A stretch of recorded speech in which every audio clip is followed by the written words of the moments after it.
اللہ دے سونے نبی دی مجلس لگی ہوئی ہے، کریم نبی دی خدمت کے اندر غلام آیا، آ کے رض کر دے یا رسول اللہ یا حبیب اللہ، اے کریم نبی میں آپ دے ہاتھوں تے بیعت کرنا چاہنا، سوڑیوں میں نو بیعت کیتا جائے۔ میرے کریم نبی نے فرمایا اور کوئی اپنی کارگاری سنانا، اپنے آن دی ذرا جناب والا مقصد تے بیان کر راجا کرو، نکلے تے کیویں آیا میری بارگاہ دے اندر۔ غلام عرض کر دیا یا رسول اللہ یا حبیب اللہ، اے سنیا میں جدو گھر تو قدم چاہ کے تیرے بارگاہ دے اندر آ رہے آیا، اللہ نے میرے ساروں تے میرے ماں باپ دا سایہ سلامت رکھا ہوئے، میری ماں بھی حیات ہے، میرا بابا بھی زندہ ہے۔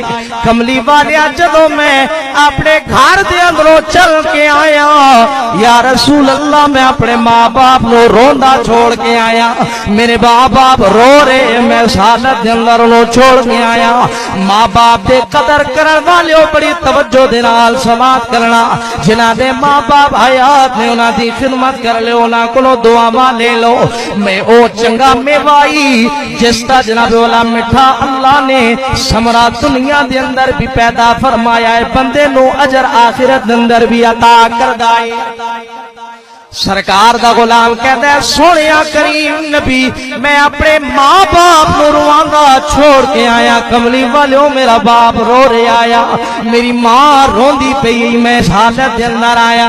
1.25 لاکھ نبیاں دا نبی امام الانبیاء رحمت للعالمین نبی دی زبان کھلی، آپ نے کلمات طیبہ ارشاد فرمائے، فرمایا او میری بارگاہ دے اندر آن والیا، جا میری مجلس تو واپس چلا جا، اپنے گھر بل چلا جا۔